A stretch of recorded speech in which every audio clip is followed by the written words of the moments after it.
তো দেখে নিন বন্ধুরা, আপনার জন্য থার্ড নিয়ে এসে গেছে একটা বাম্পার কন্ডিশনে। ম্যাডাম ডিটেলসটা বলেছেন, কি আছে ম্যাডাম ডিটেলস? থার আছে, এটা আপনার 2023 এর মডেল আছে, 28 পর্যন্ত ট্যাক্স। আরডব্লিউডি ভেরিয়েন্ট আছে, প্রাইস আছে 12,85,12,85 নেগোসিয়েশন হবে টেবিলে বসলে, বেস রেট করে দেওয়া হবে।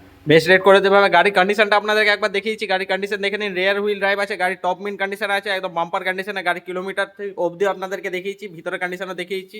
দেখে নেন গাড়ির কন্ডিশন, ভিতর থেকে দেখে নিন, একদম বাম্পার কন্ডিশনে আছে। আপনাদের হার্ড টপ আছে, সফট টপ নাই। গাড়ির কিলোমিটার দেখেন, শুধুমাত্র 17,000 কিলোমিটার চলেছে। তো এই গাড়িটা আপনাদেরকে নিতে হলে আসতে হবে প্রিয়ন কার বাজার। প্রিয়ন কার বাজারের কন্ট্যাক্ট ডিটেলস ডেসক্রিপশনে পেয়ে যাবেন, আর স্ক্রিনের মধ্যে যে নাম্বারটা চলছে সেই নাম্বার থেকে আপনারা গাড়িটার কন্ট্যাক্ট ডেসক্রিপশন থেকে পুরো গাড়ির ডিটেলস পেয়ে যেতে পারেন। আর না হলে আপনারা শোরুমে এসে শোরুম ভিজিট করতে পারেন। প্রিয়ন কার বাজারের শোরুমের লোকেশন আপনাদেরকে ডেসক্রিপশনে পেয়ে যাবেন, গুগল পিনের সাথে অ্যাটাচ করা আছে। আর যদি ভিডিওটা আরও যদি প্রিয়ন কার বাজারের আরও গাড়ি সম্পর্কে জানতে চান, তাহলে ভিডিওর ভিতরে চলে যান। ভিডিওর ভিতরে আপনার পুরো প্রত্যেকটা গাড়ির ডিটেলস পেয়ে যাবেন।